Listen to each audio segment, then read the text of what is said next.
Hey guys, how's it going? This is David with Cars and Music. Two of the best things in the world, of course. Here just to give you a couple of tips of how to help you put your timing belt back on the 4G63. This is for an EVO 8. I'm building a 2.3. I'm using a EVO 5, JDM EVO 5 block. Okay, with an EVO 8 head. Pretty much the same thing, just transfer everything from the 8 all the way over here to the EVO 5 block. Everything else is the same thing. Of course, you have some issues, with the EVO 4s, crank walk and stuff like that. So I just decided just to build a 2.3 out of my 5, just because I just wanted to do it. I love 2.3s. So here's a couple of things. I know there's a lot of ways out there. Here's mine. I've done this for many blocks, many years, and I've always had good results. One thing you can do always, I'm not sure if it's mentioned before yet, pretty sure, but is you could always mark your old timing belt. That's if it was timed correctly before you disassembled. So you pretty much put your markings on there with a good marker that won't wear off and stuff like that. And you put them, where TDC marks go most of the time. So I would have it here. Here we are. So I would have it right here onto the, the cam gear. And then I also did a couple just down here and just transfer them over to the belt. Of course, around. I mark them, make a couple more. I know these are not, timing marks, but just for me, for reference here, when you put the new belt on, I just transfer them over to the new belt. This other belt, it wasn't too bad. Still has some live, but I'm kind of picky, so I just got a new belt anyway. Water pump, I'm using GMB. Had good results with them before. These are great for if you have like EVO 4 block, something that not in America kind of thing. You have maybe a JDM motor. GMB makes great water pumps. I've always used them. Had no issues, of course.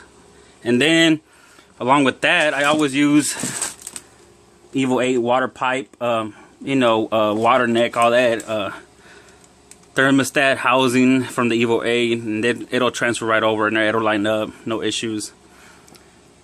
So anyway, so as far as getting your time back on and tightening up your tensioner pulley, your timing belt tensioner pulley, if you don't have that tool, it's like a fork you pretty much use, and it'll help you twist this and put more tension on the belt. If you don't have that, it's very simple. You could just kind of just put the bolt on there and don't tighten it up, of course, just put it on there. And then you want to have these two marks facing down this way, of course. You can just do that by hand, push them as much as you can, right? And then grab something like a bar or something. I'm using this. It's got a little rubber thing on the end so it won't damage it. And best way I've done it is go from underneath and just push it this way. As you can see, it's already putting tension on there, okay? So most of the slack when you put your timing belt on is the slack is going to be on this side, the left side, okay? So this is where it's pushing it. So I'm pushing this way, and now it's a little more stiff, okay? So now when I did that, this was a little more stiff, so it's not as loose as this. It's just pushing this way, okay? So now with one hand you could do this, push this way, okay? Tighten up that bolt real nice and according to spec, okay? After you have everything lined up, then you can release the timing belt tensioner, which is this, okay? If you don't want to screw up any valves, of course, another tip, pretty sure y'all know, but just don't torque down the caps, any of the caps down, of course, until you have everything lined up. By the way, excuse the mess if you see any. I'm getting a new garage, I'm relocating, and that's why you might see all that. As far as everything, look, that's all I wanted to share for you today. Go ahead and subscribe.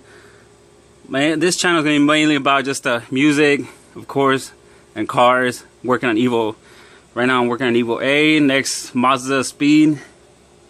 What else I got going on? A bunch of other cars you'll see. But just wanted to share that information with you guys. I've always helped my friends here locally. You know, they've always had that question.